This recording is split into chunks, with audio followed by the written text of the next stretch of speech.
yang luar biasa berkat waktu yang diberikan oleh Kemensos, dan sungguh luar biasa hari ini Pak Gus Menteri berkenan untuk hadir untuk membantu mencarikan jalan keluar untuk permasalahan sepele. Cuman akhirnya berkembang kemana-mana, karena visi misi kita adalah bagaimana jangan sampai para donatur atau orang-orang yang ingin menyumbang kehilangan rasa percayanya lagi. Karena itu berkenaan dengan visi misi dari para Kemensos juga. Kami di sini sama-sama minta saling ingin saling mengisi supaya kedepannya jangan kasus ini menjadi satu contoh yang buruk di masyarakat bahwa saya nggak mau bantu orang nih, nanti takutnya jadi kayak begini kayak gitu. Nah, oleh karena itu terima kasih banyak waktunya untuk Pak Menteri, untuk Bu Sekjen, Bu Mira, dan Pak Taufik, Pak Wamen, dan lain-lain, serta ada Pak Yusuf Hamka juga. Saya juga kaget ketemunya di sini ya. Silakan Pak. Ya, jadi saya terima kasih lah hari ini kedatangan tamu-tamu istimewa ya, Mas Densu, dan juga ada Pak Novi dan teman-teman yang lain, Pak Yusuf Hamka. Saya dengan Pak Wamen menyambut baik ya upaya-upaya untuk tabayun, untuk saling mendengar, untuk saling mengklarifikasi. Nah, mempelajari apa yang kita ikuti beberapa hari terakhir kaitannya dengan pengumpulan uang dan barang. Itu istilahnya begitu kalau dalam undang-undang. Dan ini menyangkut wilayah kerja Kementerian Sosial, di mana terus terang saya lihat ini semuanya berawal dari niat baik. Semuanya ini berawal dari niat baik untuk membantu saudara yang lain yang membutuhkan bantuan kita. Tetapi karena satu dan lain hal kemudian menimbulkan kesalahpahaman. Nah, untuk itu saya ingin kembali kepada niat semula ini. Kita ingin kembali kepada niat semula untuk bisa saling membantu agar tidak menimbulkan kesalahpahaman di tengah-tengah masyarakat. Saya apresiasi Mas Densu ya, yang luar biasa menurut saya, kepedulian terhadap sesama. Mbak Novi dan yayasannya juga sudah tahun 2020 berdiri sampai sekarang, isinya juga membantu orang terus. Tapi karena ini ada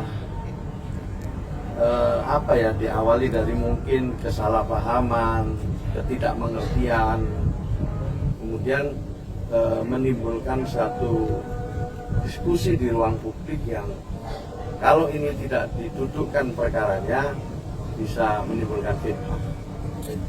Nah, maka pertama-tama saya dengan Pak Wamen mengajak semua teman-teman, termasuk Mas Agus ya, Mas Agus Salim ya, dan juga para pengacara, mari kita duduk bersama, mari kita bicara, kita cari solusi ya, itu yang terbaik adalah mencarikan solusi.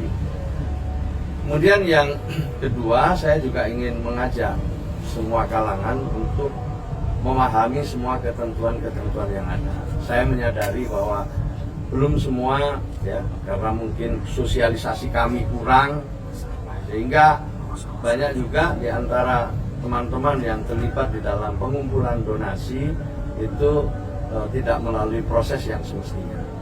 Di antaranya itu adalah proses untuk meminta izin sesuai dengan perintah undang-undang lewat Kementerian Sosial. Itu kami sadari banyak yang belum tahu.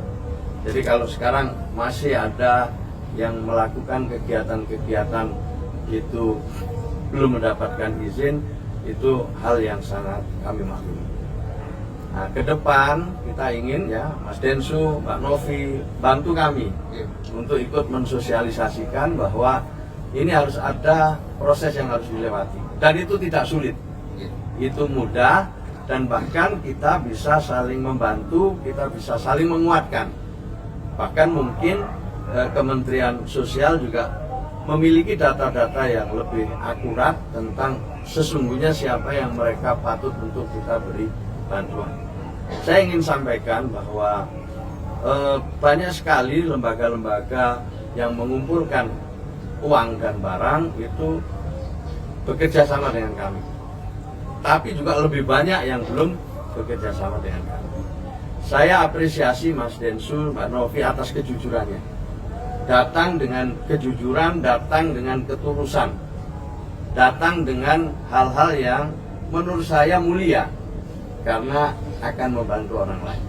Nah, kalau sekarang ada masalah yang tadi saya sampaikan menimbulkan diskusi yang mungkin jadi membuat kesalahpahaman yang makin melebar, saya ingin mengajak semua untuk duduk, ya, kita carikan solusi, dan modalnya sudah ada. Modal yang disampaikan oleh Mas Densu, Mbak Novi, dan lain-lain itu adalah modal besar untuk kita semua ke depan bisa lebih baik. Jadi kalau saya ditanya, semua bisa berkontribusi membangun kebaikan-kebaikan ke depan. Saya kira ini tambahan saya, ya. Pak Menteri, mungkin ada yang tanya. Mungkin Pak Menteri nanti akan duduk bareng Agus sekalian dengan teman-teman yang lain gitu. Ya, kami akan ya kalau misalnya ketemu di sini boleh, saya datang ke rumahnya juga boleh. Maunya seperti apa, tapi kami ingin ketemu, kami ingin duduk, kami ingin bicara dari hati ke hati. Ya. Jadi di mana saya ingin ketemu. Tabayun. Ini hal yang baik. Ya, ada lagi? Oke, pertemuan tadi berarti poin-poinnya apa aja yang disepakati oleh Pak Menteri? Ya, sebelumnya Mas Densu, Mbak Novi kan sudah ketemu sama Dirjen, sama staf-staf kita, ya, membahas berbagai hal yang terkait dengan isu ini gitu. Nah, tadi ketemu saya secara langsung dan ketemu dengan Pak Wamen, kita mendalami masalah-masalahnya, kemudian kita identifikasi mana-mana yang kira-kira ini menjadi poin penting untuk islah itu, untuk mencari jalan terbaik, ya, cari solusi. Ya, itu aja, ya. Oke. Pak Menteri, soal maaf ya, mungkin soal tuduhan mungkin Yayasan Tenopi katanya ditegur dari Pak Menteri, itu benar gak sih? Siapa? Yayasan Tenopi kan ditegur katanya seperti itu karena kan tidak mendapatkan izin. Tepatnya ya tidak teguran lah, ini diskusi. Tepatnya kita akui ya bahwa sosialisasi kami mungkin yang kurang gitu ya. Saya juga baru 1 bulan lebih dengan Pak Wamen ini dilantik, kami sedang mempelajari, dan kita harus akui jujur bahwa banyak orang yang belum tahu gitu, tentang aturan-aturan ini. Dan dalam aturan itu tentu ada pertanggungjawaban. Di samping dapat izin, nanti ada pertanggungjawaban. Uang yang sudah didapat atau barang yang sudah didapat itu dipergunakan untuk apa. Kemudian perlu diaudit baik oleh pihak yang berwenang maupun oleh masyarakat secara luas.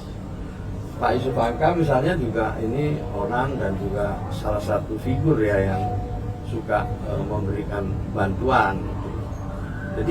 Jadi sebenarnya saya ingin menyampaikan, tentu kalau toh ada kekeliruan kita akan bisa luruskan secara bersama-sama ke depan. Jadi mari kita mulai ke depan hal-hal yang baik ini dengan tata kelola yang baik.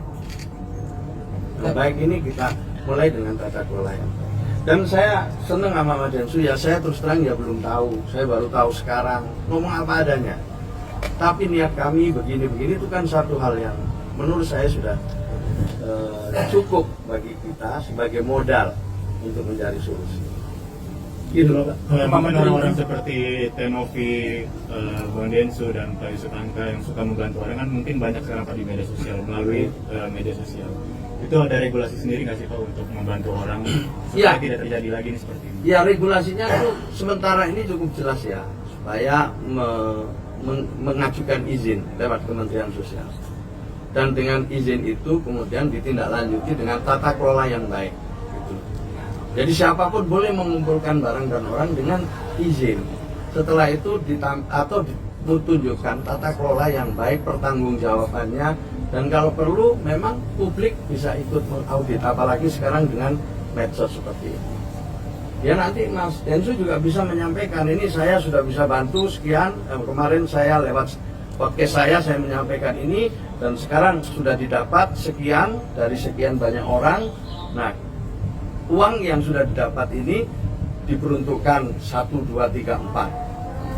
apa yang bisa dilihat di situ kemudian adalah sudah digunakan berapa, sisanya masih berapa, dan kalau masyarakat masih ingin menambah silakan.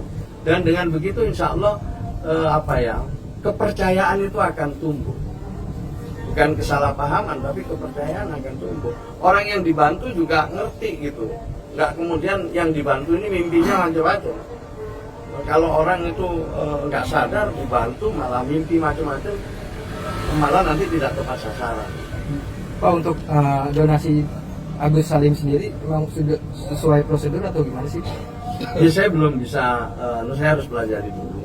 Ya, jadi yang penting kan ada niat baik ini mau bantu. Sebenarnya yang paling utama itu Mas Agus ini sembuh dulu. Jangan masuk dalam kontroversi ini terlalu lama ya. Itu sembuh dulu. Yang ini ya satu soal harus diislahkan ya. Tapi yang penting ini berobat ini penting. Ya, itu utamanya itu berobat. Kalau berobat itu ada waktunya gitu. Kalau terlambat kan juga makin tidak baik. Makin cepat makin baik kalau berobat. Pak Menteri, mungkin ini kan permasalahan udah dihitung hampir 2 bulan ya, kalau dia melebar kemana-mana. Apakah nantinya uang dari yayasan itu akan diambil oleh Kemensos atau seperti apa? Banyak kan yang menyarankan seperti itu. Lebih baik permasalahan ini tidak melebar kemana-mana. Ya nanti kita lihat ya. Pokoknya kita juga nggak boleh menyelesaikan dengan melanggar hukum lagi. Jadi menyelesaikan tanpa masalah. Prinsip pegadian lah kita gunakan di sini. Menyelesaikan masalah, ya kan? Menyelesaikan masalah tanpa masalah itu yang kita coba lah. Mari ini tadi semuanya niat baik. Mari kita kembali ke niat baik itu. Kalau semuanya kembali ke niat baik, insya Allah tidak ada yang tidak bisa dicarikan solusi. Ya, intinya itu ya. Izin Pak, terkait donasi lagi Pak. Ini kan tujuannya untuk pengobatan Agus ya, Pak, Ya. dikumpulkan oleh Tenovi dan juga Bang Densu. Ya. Nah, seandainya dari pihak Agus yang menggunakan untuk hal lain, apakah itu termasuk penyelewengan atau gimana? Ya, itu yang harus ditanya kepada yang donaturnya kan gitu. Yang donatur mau nggak ini digunakan untuk keperluan lain? Kalau donaturnya nggak mau ya ini bisa jadi perkara juga. Gitu. Karena yang donatur itu niatnya ya mau bantu untuk pengobatan kan gitu kan. Dia tahu itu kan karena untuk pengobatannya Mas Agus. Yang saya tahu loh ini karena lewat podcast itu tahunya itu. Kalau kemudian saya misalnya membantu untuk pengobatan tapi untuk dipergunakan yang lain kan ya saya bisa kecewa loh. Saya bisa kecewa. Itu. Jadi ini penting juga. Makanya saya sekali lagi tata kelola itu menjadi sangat penting. Ya cukup ya. Ya, terima kasih ya. Ya. Yang salah